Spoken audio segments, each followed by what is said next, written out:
So hi guys, welcome back to another shot of commerce. तो कैसे आप लोग? एकदम शाहरुख खान वाला स्टाइल है ना? ठीक है, ओके। सो आज अपन बात करने वाले हैं ITR 1 के बारे में। हमने प्रीवियस वीडियोस में बात करी थी ITR के बारे में। तो ITR बेसिकली क्या होता है? तो जिनकी basic exemption limit that is 2.5 lakh, 3 lakh या 5 लाख ओल्ड रेजिम में, न्यू रेजिम में 7 लाख से ऊपर होती है। सो वो has to proof with government या फिर स्टैट्यूटरी रिक्वायरमेंट्स को कंप्लाई करने के लिए वो एक रिटर्न फाइल करते हैं। बेसिकली वो एक रिपोर्ट कार्ड होता है, जैसे हमारा रिपोर्ट कार्ड होता था ना, अपन जब स्कूल्स में जाते थे, PTM होती थी कि इसने इस साल में कितना स्कोर किया है या किस सब्जेक्ट में वीक है।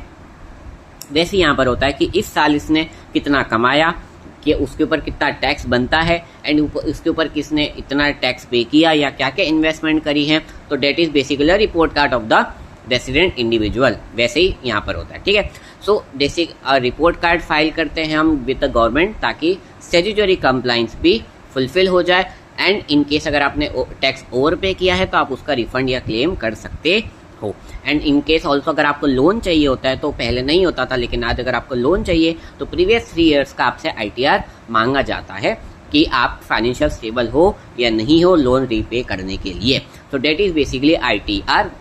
अब बात करते हैं ITR 1 के बारे में। ITR 1 क्या होता है बेसिकली? देखो, कौन फाइल करता है वो देखना। रेसिडेंट इंडिविजुअल, यहाँ पर मैं सिर्फ रेसिडेंट इंडिविजुअल की बात कर रहा हूँ। और रेसिडेंट का हम मतलब और आने वाले वीडियोस में समझेंगे।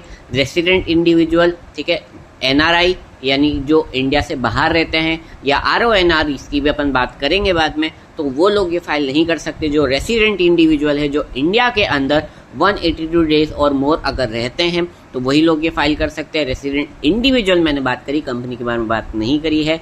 रेसिडेंट इंडिविजुअल फाइल करते हैं लेकिन कब फाइल करते हैं?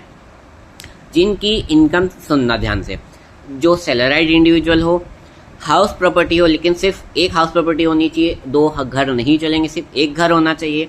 देन आपके पास long term capital gain under 112A, यानी कि आपने अगर कोई भी शेयर्स बेचे हैं, म्यूचुअल फंड्स बेचे हैं, तो उसकी जो इनकम है वो 1,25,000 से ज़्यादा नहीं होनी चाहिए।